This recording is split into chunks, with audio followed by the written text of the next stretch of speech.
Good Saturday morning. Welcome back to Public Affairs on Peach. We're continuing to learn about the Urban League of Atlanta. And with me now, Tracy Mosley, the program manager, and student, Javon Gay. I want to thank you both for being with us to talk about the programs. And Javon, can't wait to hear your story. Yes. Tracy, we're going to start with you, though, get things really into gear about the program. Tell us about it. How does it work? Yes, well, you know, our Youth Services Division is a very cornerstone of the Urban League of Greater Atlanta. Our Urban Youth Empowerment Program we have operated for over 2 years now. This program takes 18 to 24-year-olds, and they either have had some kind of brush with the law or have not completed their education, their high school credentials. At this point, we take them and we know the foundation, but we also want to build them into a career. That is the ultimate goal, because without a career, they can't make it to the middle class. Absolutely. And so once they complete their high school credentials, we get them into career pathing. And it's building credentials, building stackable credentials, and to get them into a career that is really going to make them, you know, solid in this community. How many young people do you have in the program right now? Right now, we started out over 2 years ago. We've got over 115 in the program. Wow. But in our Youth Services Division, it's probably over 300 that we have in our various youth platforms within the Urban League. And Javon was in the program. How long ago did he start? Javon was one of our first participants. Last year, February. Wow. Yes, ma'am. Yes. Fabulous. Okay, tell us about how you came to need the Urban League and get involved in the program.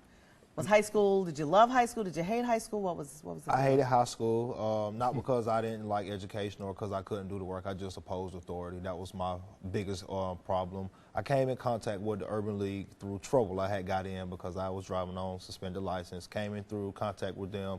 Once I found out about the Urban League, I linked up with them as soon as possible. Ever since then, my life has literally taken off in a totally different direction. I just want people to know how totally different direction we're talking about. Javon was at work all night and decided, you know what, I'll just leave work and come on in, work on this interview. Your goal, now you work full-time and you're a student. Yes, ma'am. Where are you going to school? I go to school at Atlanta Metropolitan in the Atlanta metro area. And yeah, we used to call it Atlanta Tech Yes, a long ma'am. time ago. We now have a bachelor's degree now. Exactly. And you are going to become what through this program? Pediatric dentist. That is my ultimate goal. I love it. I Yes. love it. Was this something you always thought about? Where did this come from for you? I actually wanted to work in the ER with children, but I just couldn't see myself dealing with the trauma of the children like that. So I was like, how can I still deal with children and still be in the medical field at the same time? And I had a good friend of mine who I can kind of attribute going in this direction with, and he actually kind of put me there. Can you imagine if you had not found the Urban League? I mean, trouble would still be part of your life right now. Where would you be? What would you be doing? Be honest with me now. Folks at home need to hear this really is helping.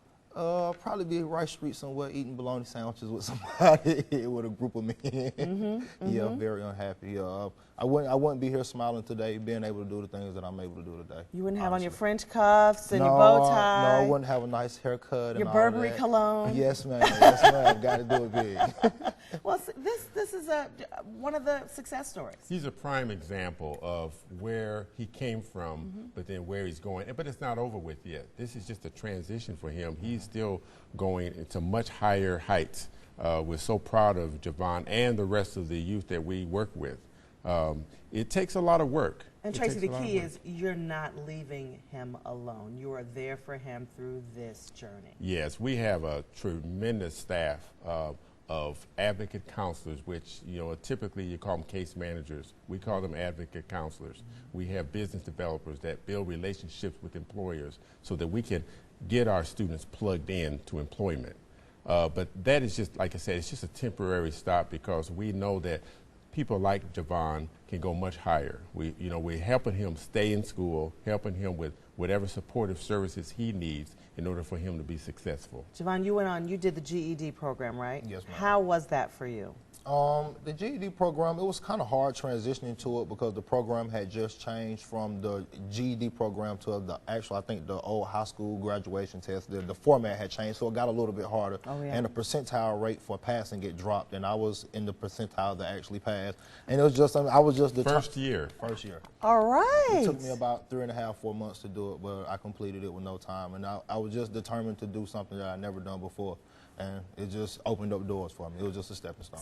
What people like to say when kids drop out of school or don't continue is that you don't have the wherewithal to do it. You can't, you know, you're not smart enough, or you're not. You've proven that's not the story. There are other things in the way that keep you from staying in class and doing it, but you still want to do it. You're doing biomedical classes. What did you tell me? What's your major? In biology. Biology. And what are some of the classes you're taking at Atlanta Metro? Right now, I'm just taking my core classes because you start with a GED, so you have to start with basically your core classes, your math, your Englishes, and then you move into the classes that pertain to your actual major. Is there ever a point, even at right now, while you're going to school and you're working, that you have wanted to give up? Oh yeah, I want to quit. I want to quit a lot of days, but at the end of the day, no one's going to make my dreams come true but myself. So I got to keep pushing, and I have to keep doing it for the ones that are following behind me. So. I love that. And as far as your parents, your family, who's there to watch you? What's the family like? My whole family is my support. I have family from North Carolina all the way down here, and when I say they support me in everything I do, it's everything I do. But when I'm acting like I don't have any sense, oh, well, you better learn how to do it on your own. You want to be a man, be a man. But when I'm doing what I'm supposed to be doing, I have their 100% support all the time. All right, I'm going to be the next one on you. When you want to be a man, call me. I'll keep you going. Oh, go ahead, because I get on the Urban League nerves all the time. So I don't mind adding another number to the contact list. Javon, thank you. Tracy, thank you so much. We're going to learn more about tonight's gala when Public Affairs on Peach returns. Get another cup of coffee. We'll be right back.